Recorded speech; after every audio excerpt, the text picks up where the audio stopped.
Tonight, when the sun goes down, you'll flip a switch and the room will fill with light. You won't even think about it.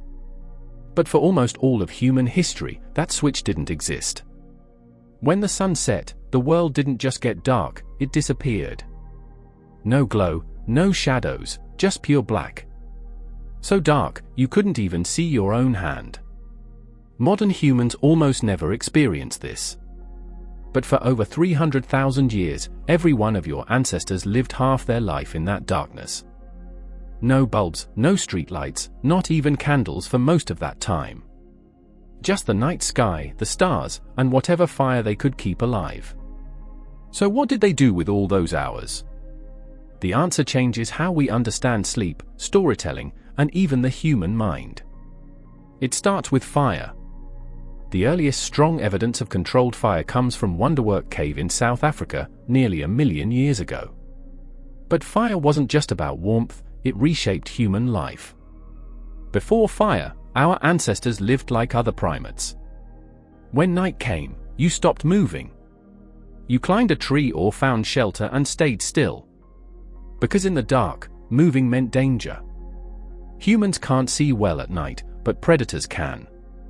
Leopards, hyenas, wolves, they own the darkness. Fire changed that instantly.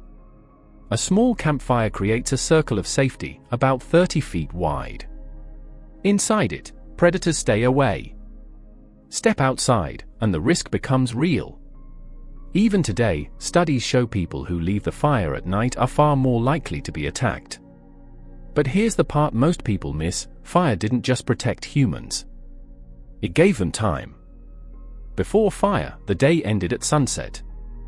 Maybe 12 hours in summer, even less in winter. But fire added 2 to 4 extra hours every night. And over thousands of generations, those extra hours didn't just pass time. They changed us. In 2014, anthropologist Polly Wiesner studied the Jukhontsi Bushmen of the Kalahari Desert, one of the last groups still living close to early human life. What she found was striking. During the day, about 80% of conversations were practical: who's hunting, where to find food, daily problems, basic survival. Daytime talk was all about work. But at night, everything changed.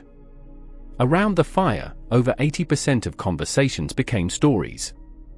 People shared adventures, distant places, origin myths, and jokes that made everyone laugh. The tone shifted from survival to imagination. Wiesner argued this is where human culture began. The campfire became the first theater, the first classroom, even the first place of shared belief. It's where humans learn to think beyond the present, to imagine things that don't yet exist. In many ways, it's where we became human. But the night wasn't just about stories. There was something else happening, something science only rediscovered recently. You weren't designed to sleep the way you do today. In 2001, historian Roger E. Kirch uncovered something surprising. After 16 years studying old records, diaries, court documents, medical texts, even the Odyssey, he found over 500 references to the same pattern: first sleep and second sleep. Before the modern world, people didn't sleep in one long stretch. They went to bed after sunset, slept for about 4 hours, then woke up. For 1 or 2 quiet hours, they stayed awake.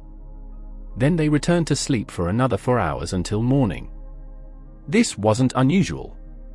This was normal. This wasn't insomnia. This was normal. For thousands of years, humans slept like this.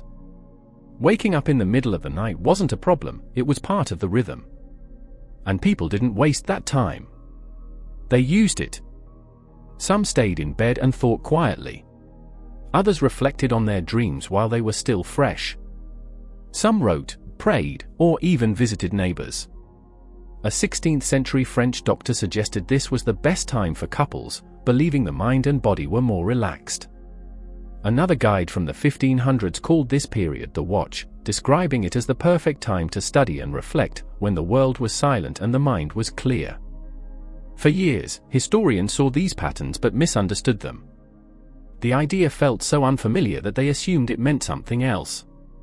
Some texts in ancient Greek and medieval Latin were even mistranslated to match modern sleep habits.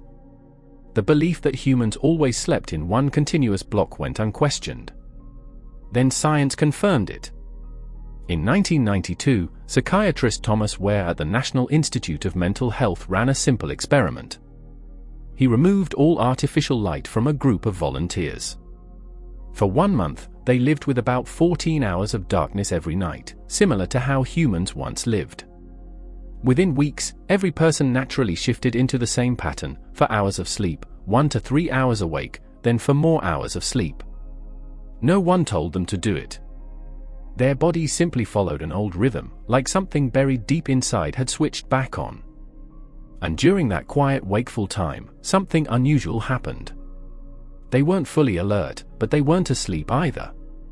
It was a calm, almost meditative state, something most modern people rarely experience anymore. During that quiet middle-of-the-night period, something interesting was happening in the body. The brain showed higher levels of prolactin, a hormone also linked with deep relaxation, meditation, and even post-orgasm calm. People described it as peaceful, reflective, almost like a soft mental reset. It wasn't just a pause between sleep cycles. It felt like a completely different state of awareness, something most modern humans rarely, if ever, experience. So what changed? The answer is simpler than expected: light. Starting in the 1600s, cities began installing street lamps. Paris was one of the first, under Louis XIV, aiming to reduce crime. Soon after, London followed. Slowly, the night stopped being fully dark. Then came cheaper candles, then gas lamps in the 1800s, and finally electric light. In 1879, Thomas Edison commercialized the light bulb, and within a single generation, the ancient human night was gone. And there's something most people never think about. The word curfew comes from the French couvre-feu, meaning cover fire. In medieval towns, a bell rang at night to signal people to extinguish their fires, not because night was dangerous, but because night was meant to be dark. It was the time for sleep. The time for vulnerability. For most of human history, being outside at night was suspicious. In many places, walking after dark without a lantern wasn't just risky, it was illegal. Night belonged to fear, silence, and the unknown. Then we changed it. We filled it with light and called it progress. But that progress came with a cost. Today, humans are exposed to artificial light for 7 to 8 hours after sunset. Especially blue light from screens. This light interferes with melatonin, the hormone that tells your body it's time to sleep. Your brain doesn't distinguish between a screen and the sun. So when light hits your eyes late at night, it still thinks it's daytime. It delays sleep signals and breaks the natural rhythm your body evolved with. This constant exposure to artificial light disrupts the circadian rhythm, a system that evolved over millions of years to match the natural cycle of day and night. And researchers have found something surprising. People who go camping for just 1 week, completely cut off from artificial light, experience a full reset of their internal clock. Their bodies start producing melatonin right at sunset instead of hours later.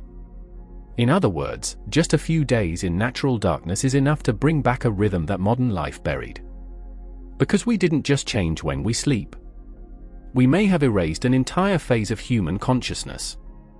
That quiet, reflective state between first and second sleep, the one described in historical records and recreated in sleep studies, has mostly disappeared from modern life. Instead, we call the disruption insomnia. We treat it as a problem to fix. But what if it isn't a problem? What if waking up at 2 a.m., lying in the dark, and simply thinking isn't a malfunction, but a memory? A leftover rhythm your body still carries from 300,000 years of evolution. For most of human history, nights followed a very different pattern. People gathered around fire, shared stories, and slowly built the foundations of culture itself. They slept in 2 natural phases, separated by a calm window of awareness. And above them, the night sky wasn't hidden by city lights, it was overwhelming. The Milky Way wasn't something you traveled to see. It was just there. And in that quiet space between sleeps, People didn't rush to fix their wakefulness. They lived in it. They thought. They reflected. They existed in silence while the world stayed still. Then modern life arrived. We replaced darkness with light, and forgot that anything was missing.